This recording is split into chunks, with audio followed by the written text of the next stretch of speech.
saying, Haile Selassie can't die. The man who create life can't die. Because, you know, it's just truth. It's Christ him come as the King of Kings, you know. So no guy can overthrow him. Bob also believed that one day Selassie would rule the earth and shine the light of truth to all those who would turn to him. That's the idea, you know. That's the idea. Be not afraid, because Christ's government shall rule the earth. You know, Christ's government shall rule the earth. That means, as I did the repatriation for going to Africa, for store our father roots. Because it's not holy. Because even in Ethiopia, you know, a man lives so near to his majesty that him never see him as who he is. Him broke him down to like a man.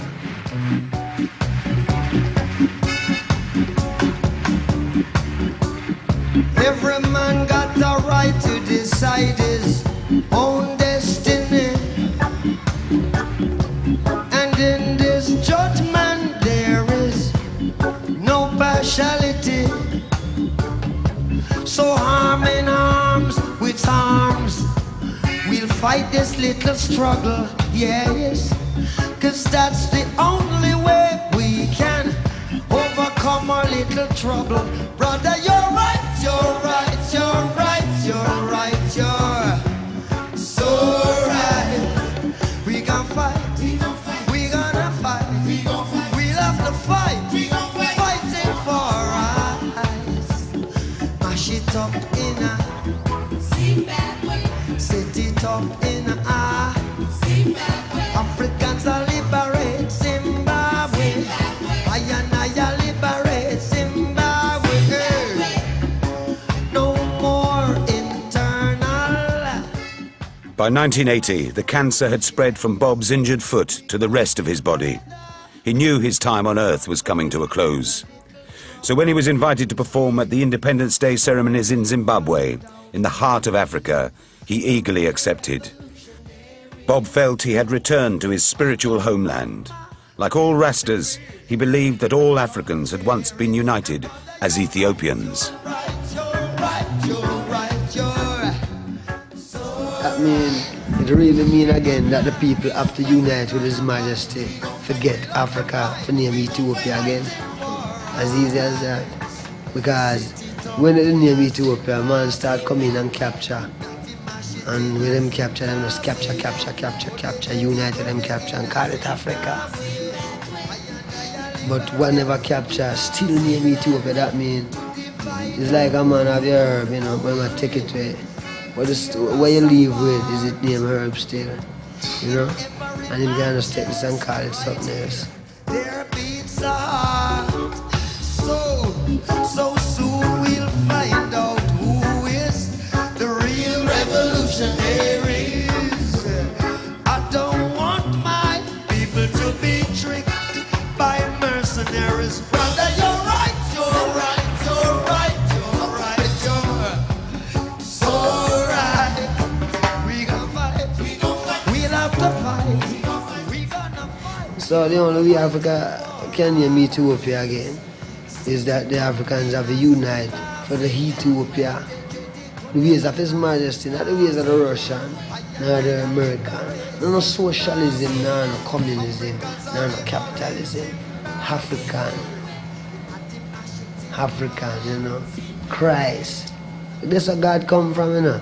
A God we are deal with, you know. Sometimes, you know, people broke it down like a man. But a God, it's really everything for real to sit down and discuss God. You know? Because it's God. Rastafari. As Bob neared his time of destiny with His Imperial Majesty, he prophesied of a coming Armageddon between the forces of capitalism and communism. Right, you know, what caused the problem now is because it's two different powers, right? Well, none of them don't have no power. The power belongs unto His Majesty, who is God. So what they must do now, acknowledge the truth and know says God ways for run everywhere and deal with it in that way. It can't be done in a different way, because even if a man even fight with him outside. He won't fight the next time again. So it better be the last Armageddon, which is the last Armageddon. This is the Armageddon. Because the consciousness, every man must fight for consciousness this trip. It's not no little, it's not really boxing. The people who invent capitalism, them dead from in the 16th century. But the capitalism still around the place. The guy who invented communism, him dead from the 17th century with cancer and all them thing there. And the main thing is that everyone a fight about.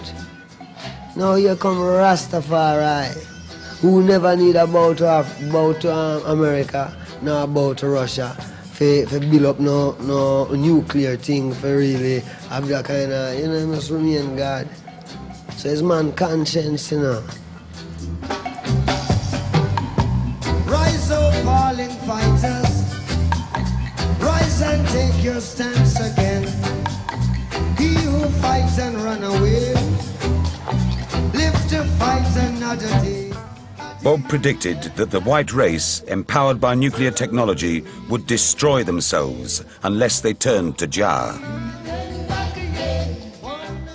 You have Africa, America, and Russia. That's going to do how the fight all years ago. Because through the black man have the wisdom, knowledge, and understanding, you know.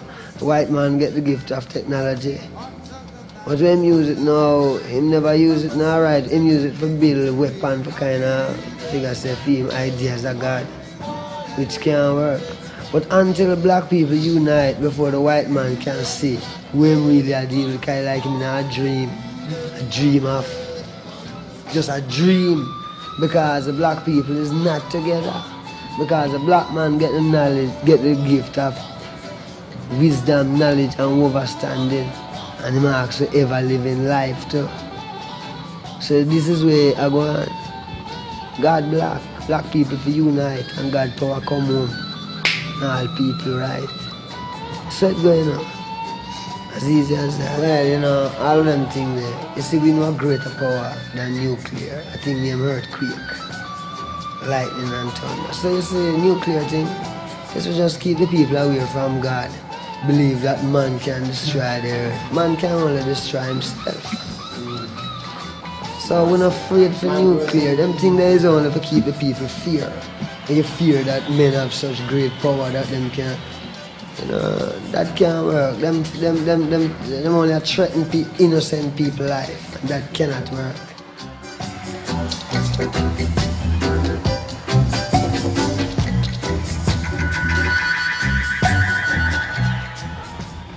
The way I see it, I love life. See? So I look out at the earth now and I say, well, then I have to live forever. Now the only way I can live forever is to know God and do what God says.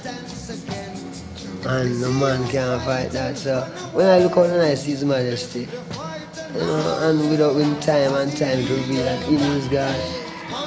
So it's a life, you know. It's not saying it's just a natural, it's not like a natural thing a man just saying, I'm going to be a Rasta and I'm going to die tomorrow. Every Rasta man deal with life forever in this time. Feel it in the one drop, and we still find time to rob. We're making a one stop. The generation gap. So feel this drum beat as it beats within, playing a rhythm, resisting against the system, singing, I know Jah never did. By the late 70s, Bob's fame had reached all corners of the globe. He became the voice for the oppressed. His records sold millions. His tours sold out. And from Asia to America, Africa to Europe, he sang of the message of Jah, bringing the Rastafarian faith to the attention of the world.